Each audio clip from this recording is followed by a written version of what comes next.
Oh, de Verdugo, de Kapitana na de Barco. Oh, tulog. Tulog. Oh, napakabait. Napaka-inosente. Pero love-love pa rin naman yan. Love-love pa rin ang moma kahit ganyan. Ang pilay-pilay.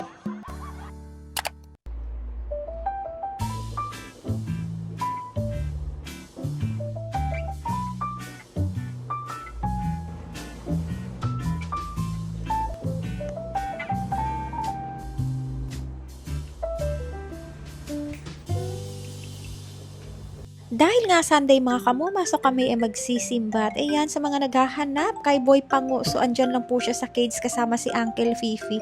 Kasi nga naman mga kamuma, nagpalipas siya ng gabi dun sa labas. But the good thing is, alam din naman niyang umuwi kasi hindi naman yan mabubuhay dun sa labas. So mag-breakfast nga po pala tayo, kaya ang ulam ko ang palaya at saka isda. After nga namin nakapagsimba mga kamuma, dahil matagal na nga nag-cravings ng pizza itong mga junakis ko. At syempre, hindi lang sila, no, pati rin naman ako dahil simula nung nagka-allergy nga ang moma nyo, pati pizza halos hindi ko na rin makain. And the good thing is, unti-unti na ngang bumabalik sa normal yung mga kinakain ng moma nyo, pero except lang talaga sa seafoods. At nag-decide nga kami mga kamoma na dito kami sa Primus Brick Oven Pizza kakain. Dito lang po yan sa Manansala Street, Barangay North, General Santos City. So pinapapili ko nga po si Ate Princess mga kamoma kasi mahilig din talaga yan siya sa pizza. Kaya sabi ko wag na silang magtingin-tingin ng mga iba, so focus lang sila sa pizza kasi yan naman yung gusto nilang kainin. Para next time naman mga kamomay, meron silang babalikan. Diba? Hindi yung totally focus na orderin na nila lahat kung ano yung mga menu nila dito. Kita nyo naman, sino ba naman hindi maglalaway dito sa pizza nila na bagong luto mga kamoma. Tayo mga fur parents no, usahay, itreat po nato atong sarili no, kay grabe na gyud atong pagtipid-tipid ba.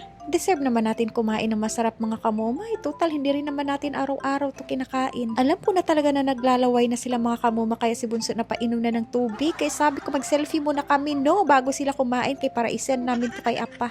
Baka akala ni Apa masyado na akong madamot at hindi ko na nililibre tong mga anak kong kumain sa labas. Pero bitaw mga kamoma no, once in a blue moon lang naman ito. Kaya ano pang hinihintay nyo? I-try nyo na rin dito. As in, lami. Diyod siya kaayo mga kamoma. Mas lami pa sa imong pares. Labaw na iniga-serve nila mga kamoma kay init pa jud kayang pizza ay the best gyud talaga no. Murag naglaway-laway na gid mo diha in tawon. Super happy ko talaga today mga kamoma dahil nga nakakain ako ng pizza sa wakas. Kasi isipin nyo for how many months, talagang aabot na ako ng 1 year, hindi na ako makakain ng pizza. Sobrang namimiss ko na talaga, promise. So ayan, kami uuwi na at alam nyo naman kung anong susunod na mangyari pagdating ko sa bahay. So ngayon, medyo feeling sosyalin muna ang moma nyo ngayong araw. Kay sosyal naman gud na para nako na makakaon kong pizza, no?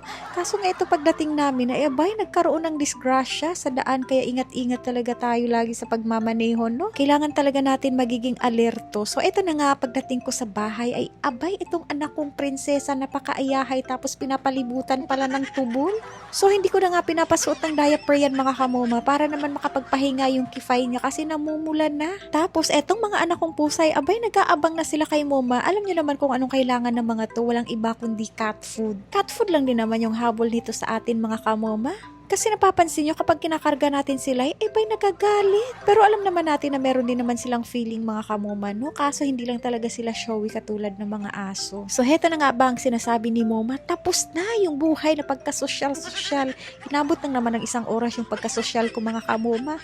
Unlike dito sa bahay, yung pagiging alipin ko dito ay talagang umaabot siya ng 24 oras. Kaya ayan, habang nasa labas talaga tayo, enjoy na talaga natin mga kamoma at itudo na natin dahil pagdating dito sa bahay ay unlimited na yung mga gawain, ano? Although kahit hindi naman tayo inuutusan ng mga anak nating mga pusa, pero syempre tayo na ang magkusa, maglinis mga kamomay. Alangan naman ipalinis natin to sa kanila. Buti sana kung marunong din sila maglinis, hanggang tingin lang din tong mga to. Puro kain, tulog lang ba yung alam ng mga to? Wala nang ibang alam. Kaya ito talaga yung sinasabi ko, no? Na deserve nyo din talaga i-treat yung sarili nyo, lalo na sobrang nakakapagod magkaroon ng maraming alaga. Kasiyahan din naman natin na makain yung mga paborito nating pagkain paminsan paminsan-minsan mga kamuma, hindi yung puro lang sila, puro lang yung paborito nilang cat food. By the way, masaya rin naman kasi kapag napapakain din natin sila ng masarap. So eto nga, chinek ko ulit dito sa ilalim ng kama mga kamuma, tapos meron nga akong nakitang konting tubol. So alam ko talaga kung kanino to, kay Chuchay Chay to at hindi yan kay Tita Myong. Dati kasi may cover yung ilalim ng kama namin, pero tinanggal ko na mga kamuma kasi may mga itats na nandyan, pati yung mga ihi nandyan din. Pero si Tita Myong lang naman din mga kamuma na umiihi dyan sa ilalim kasi nga dahil sa takot niya kapag inaaway siya ng ibang mga pusa. Kaya napapaihi talaga si Tita Myong. And by the way, tapos na nga ako sa paglilinis mga kamuma, so pwede na nga talaga mag-relax ang moma nyo. Hindi naman kasi pwede na pagdating natin sa bahay mga kamuma, hahayaan lang natin yung mga dumi, yung mga ihi at saka yung mga itats, hindi pwede yun. Kaya kailangan linisin ka agad.